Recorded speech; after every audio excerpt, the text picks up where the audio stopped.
welcome to this session of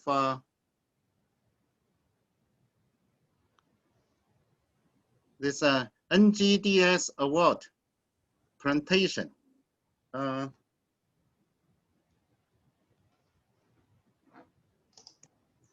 the session chair, Zhexue Huang. This is about me. I'm a professor at the Shenzhen University, China, and also director of a Big Data Institute. So first, I want to congratulate Chairman Liu for obtaining this prestigious award through a competition. Thank you very much. Okay. Chairman's talk title is Sequential Data Analysis with a Temporal Graph and Skeletonization. So I will now give the floor to Chairman. Please, you have more than 15 minutes. Sure, thank you very much. I'm going to share my screen. Just 1 second.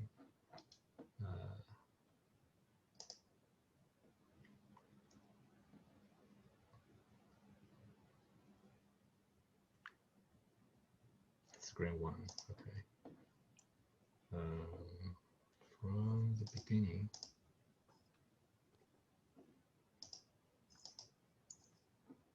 Okay, I hope you can see my screen right now. Yes. Thank you.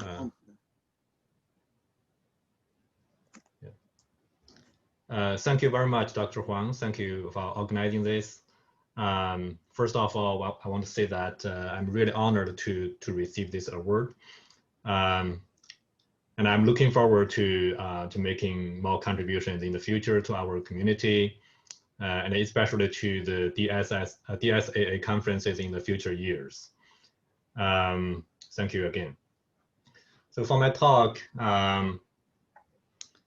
the title is Sequential Data Analysis. I want to share some of my work in recent years on the sequential data analysis, focusing on the methodology we developed, temporal graph, and the skeletonization. So first, I will introduce some background and a summary of our publications. Then I will focus on the, as I just mentioned, the temporal graph and the skeletonization methodology. Following that, I will also briefly share some extensions and future directions. There will be several applications that we will cover, such as the sequential pattern analysis and the visualization, predictive modeling, decision support, and the recommendation systems. So, for the background, I don't think I have to say too much, because we all know that the sequential data is everywhere. The sequential pattern analysis are important in so many different problems, so many different applications. Given different types of sequential data, the patterns can be defined as some frequent subsequences, which is a classical definition of a sequential pattern. The pattern can also be a model that can summarize, simulate, or predict the sequential data. So in this talk, I'm going to focus on the symbolic sequences, for which the sequences are represented by a set of symbols. I have one example here at the bottom of this slide. I have a sequence of event logs of business customers. And we will talk more about the details of this data in a few seconds. As a summary of our methodology, we have developed models based on the temporal graph, and we have used the temporal graph and the skeletonization approach for effective sequential data analysis in different tasks. Given the limited time, I will be very brief to cover only the motivations and the intuitions. For more technical details, we can, well, if you are interested, you can always look at our, read our papers, which are already published in KDD, in TKDE, and a few other places. Okay, so let's start with the first part, the temporal graph and the skeletonization. This research was motivated by the real-world data, the customer event sequences that I just mentioned. One example is shown at the bottom here. In particular, we consider the business customers in B2B marketing application. As we know, the behaviors of business customers and such customer event sequences are much more complicated than that of consumer customers.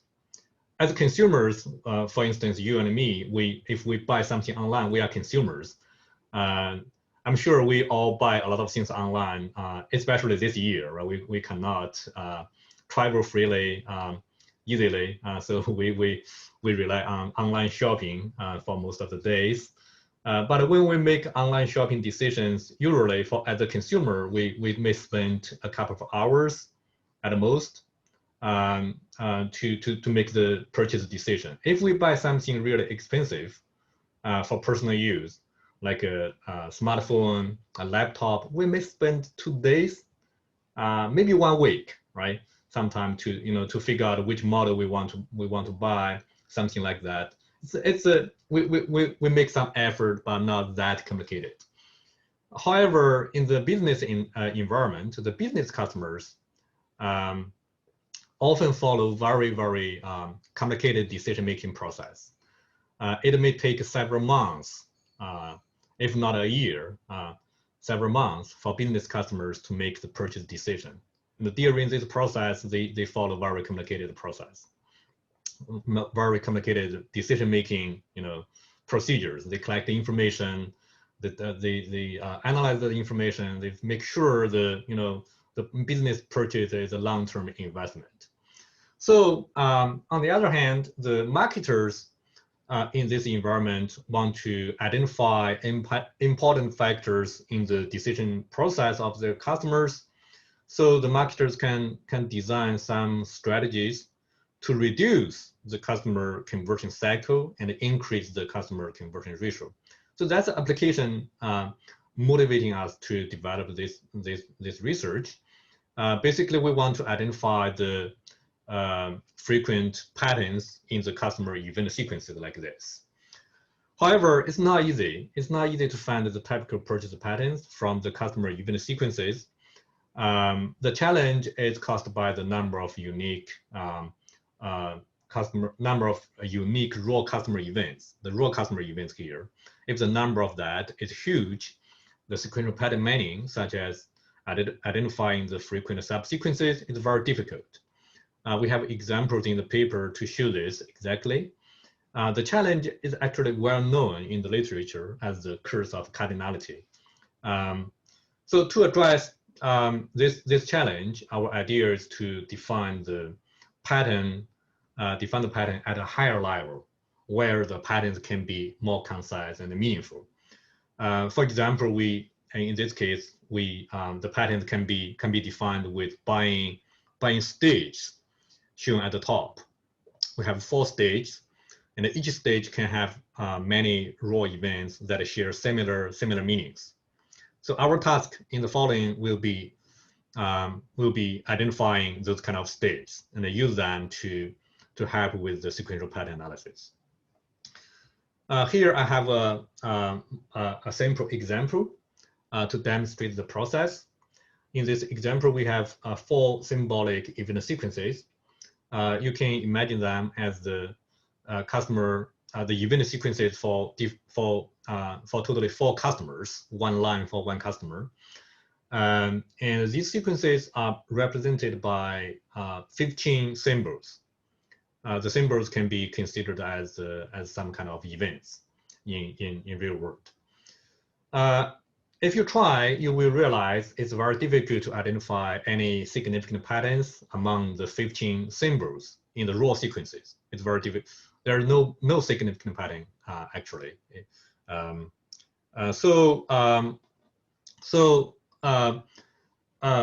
If we properly, on the other hand, if we properly define these stages, 3 stages A, B, C, as shown here, we may have a better chance to identify something meaningful. Following the definition here, we can transform all of the 3 sequences into A, B, C at the stage level. And the ABC pattern has actually a very good support, 100%, because all of the sequences are following that, but not in the raw level, but at the stage level. So that's a very significant pattern that can also be very helpful and useful in the application we just discussed. So now the question is that how to identify such states. Especially we want to answer this question by using only the sequences themselves and without any additional information or supervised information. It's an unsupervised problem that we are considering. We want to identify the stages based on only the 4 sequences here. Well, in this example, in reality, we would have more sequences. But in any case, we just consider the sequences and the symbols themselves without knowing what the symbols are. And we want to see if we can identify some meaningful clusters or stages of the symbols in some way that can be helpful to for the sequential pattern analysis with all of the sequences. Actually, you may be wondering why not to consider some information about the symbols. We can, actually we can. In our paper, we actually tried that. But the point here I'm trying to make is that by looking at only the symbols, we can already capture a lot of useful information. And that information is maybe not captured by some other information. So this is additional value. By doing this, we can deliver some additional value to help with the sequential data analysis. Okay, the 3 stages here can be considered as in reality can be awareness, consideration, or decision. But these meanings can be identified later in particular application. Still, the challenge is to how to identify the stages. What's the idea? The idea is that when we want to define the clusters or the stages and use them to simplify the data for easier analysis, right? That's a motivation. But the question is that how could we do that? If we go back to the example, we can see that the temporal clusters can be used to re-encode the original sequences, right? We just did that. And by doing that, there are 2 effects. One, that we can reduce the cardinality of the data. That's obvious because usually the number of stages is much smaller than the number of original symbols, the raw symbols. The other effect is that we can also reduce the temporal variation. The variation here is defined as the number of changes in the sequences. In the original way, in the original representation, you can see in the sequence at the top, we have 8 variation because every time the letters change. And after the transformation, there are only 2 changes from A to B, then from B to C. So so that motivates us to put this intuition in the optimization framework here. We want to identify the stage as a coding scheme that can map the original symbol to some stage, and so that the temporal variation can be reduced. Right? We want to minimize the temporal variation. The variation here is calculated as the change within a window defined with the parameter R. But all of these can be generalized later. So that's the most intuitive idea here. We just want to make the sequences as smooth as possible, with as little variation as possible, because in that case we would expect a lot of repeated patterns, and that can help us to identify something meaningful, something significant. So I think I should, given the time, I should be just explain the intuition. I will leave more technical details in the well, all of these are available in the papers if you are interested. So basically here we have done some reformulation about the object function, and it turns out that the optimization relies on the matrix W, and which we use to define the temporal graph. The graph can capture the temporal correlation relationships of the symbols in all of the sequences. As I mentioned, we could use the window to define the temporal variation and the temporal correlation. We can also use some other ways, like we can apply a smoother function. We can also consider the event happening time in addition to just the event location in the sequences. Actually, in our real-world application, we always use the time. That's a very meaningful, very useful information, the time of the events. Back to the example for sequences we mentioned earlier, the corresponding temporal graph is shown here with the 15 nodes, each corresponding with one letter in the sequence. Now, as you can see, the reason why we define the stage in that way, like A containing M, H, J, E, L, is that those letters are actually from the same closely connected component of the graph.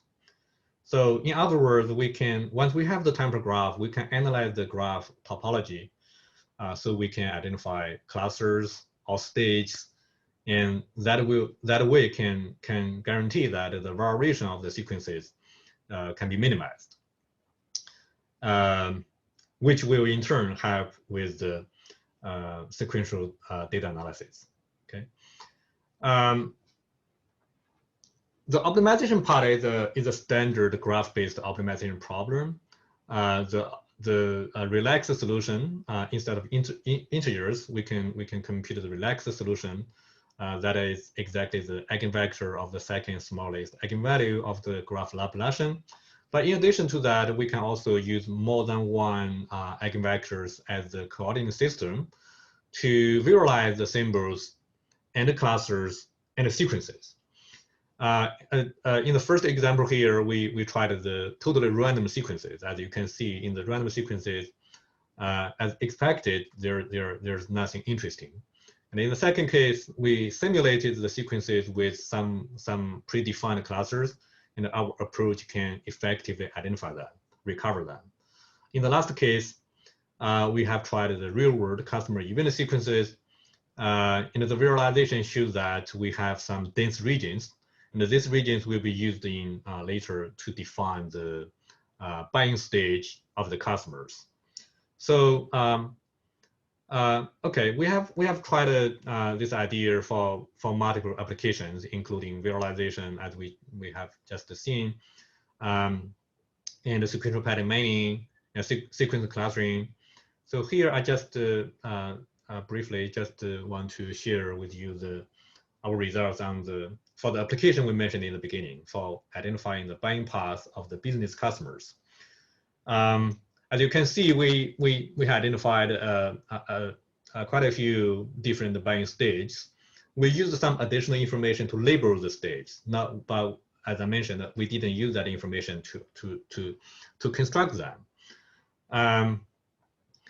And based on the buying stages, we identified 5 buying paths, and 3 being successful, meaning that the customers will be more likely signing a contract, or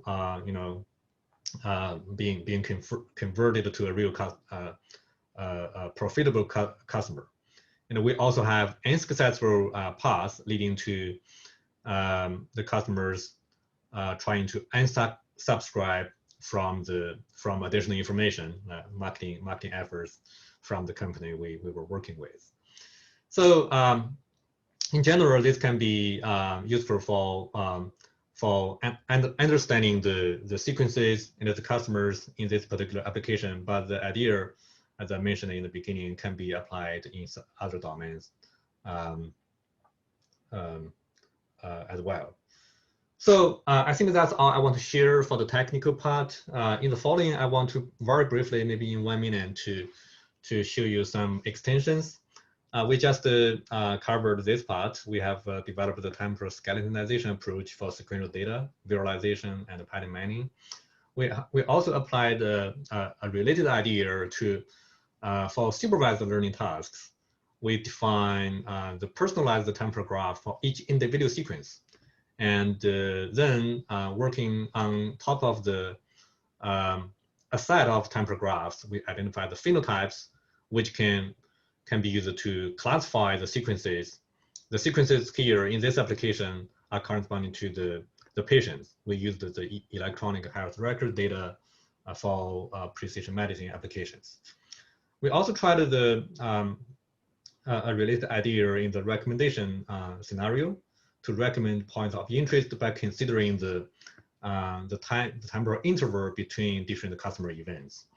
We use the bi-weighted low-rank graph construction approach to estimate the customer demand for different point of interest at a particular time point. And recently, we are working on extending these ideas for deep learning. For instance, for predicting the temporal size with deep neural networks, we consider the element relationship graph, which is just the temporal graph we introduced in the beginning. We want to use these to improve the convolution operations in the prediction. And our results, this just published this year, KDD. Our results show very promising improvements in comparison with other methods in predicting the temporal size. So I think I have used up all of the time. The last slide I want to share with you that in addition to sequential pattern analysis, I'm also interested in other problems like data-driven decision-making in healthcare and the personalization in e-commerce. I'm also working with other domains like social behavior and economic scholars for data-driven research in those areas. So again, I want to thank the award committee and thank DSAA a lot for giving me the award. I'm looking forward to making more contributions in those areas and also in the conference in the future years. Thank you very much, Dr. Huang.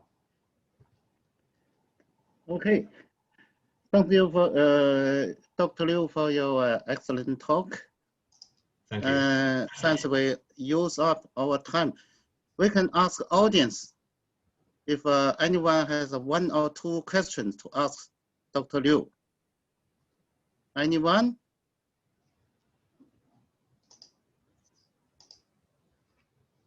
No, I think the problem is that we don't have many audience. Yeah, so probably because of the time. Yeah, I personally I would prefer to travel to the conference if we can, but you know, with the online conference, I think it's always a challenge for everyone to attend because we live in different countries, different locations, right? It's very difficult to schedule a convenient time for everybody. Right. So I think because of a time difference, so people are in different stages right now. Yeah. Okay, good. I may have I try to follow you, but it's too much information to me. Okay. So your target is about the sequence data. Right. Okay. Right. Then you treat each sequence you divide into stages. Right. Right. Right. Then in each stage you have some pattern to reduce the number of states to one state. Then how do you define the pattern in this stage? For example, you within have a A, stage, then you have there's a J. I don't remember those symbols. right? You have Within A, a B, C, right? stage, I think Yeah. we want to focus on the patterns across different states. Within a stage, we just in the application I introduced, we just treat all of the symbols within a stage, you know, with no further differences. So yeah, that's a very good question. If you do care about the differences between any two symbols, probably you do not want to aggregate them. But in our application, we do have a lot of symbols having similar meanings, and they behave. Their effects in the sequences are very similar. We want to group them. We can consider that as a clustering process. Okay. Once we cluster them, we do not anymore differentiate them. For this particular application, that's okay. But again, if that's something significant and useful for different applications, probably we should consider a different way to do that. Like in one of the extensions I mentioned in the temporal phenotyping approach, we didn't aggregate the symbols. We just construct the personalized temporal graph for all of the sequences individually. And then we analyze if there are any phenotypes shared by many of the same sequences. So in that way, we can always differentiate the symbols, and there's no clusters involved. And we have published that in KDD 2015, and the application were the prediction with electronic health records. So I think it's I think the right choice would be depending on the particular application. That's a very good question, and we didn't consider that in the application I introduced for the marketing problem. Can you look at the QA window? We have a question from Professor Sinto Wu. Can you look at the question to give him an answer? Which one? QA. Question answer. Oh, so QA. Okay. You open the QA, you'll see yes, from Professor Sinto Wu. Yeah. Yeah. Thank you, Dr. Wu. How to capture the physical time in the? Yes, we can capture the physical time. When we I went too fast during that part. Let me show you that very quickly.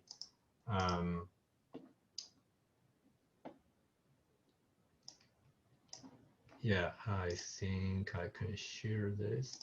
Yeah. So as you can see, we used the location of the symbols in the first equation, the P and the Q. They are the locations of the symbols in the sequence. We can use that to define the temporal correlation and also the temporal variation. But if we have the time, like in the last equation, we can just use that. We can replace P and Q with their corresponding time.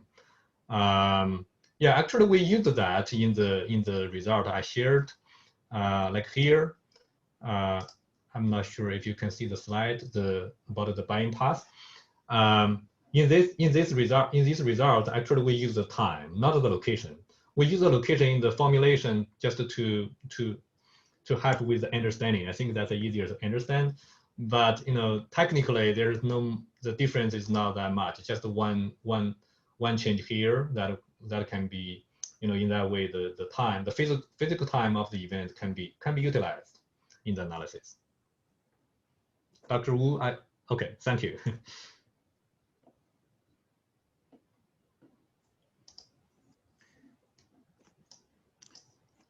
Okay, wait. Okay. There any other question? If there's no question, I want to thank the speaker, Dr. Liu, again, and all the people who participated in this session. Thank you very much.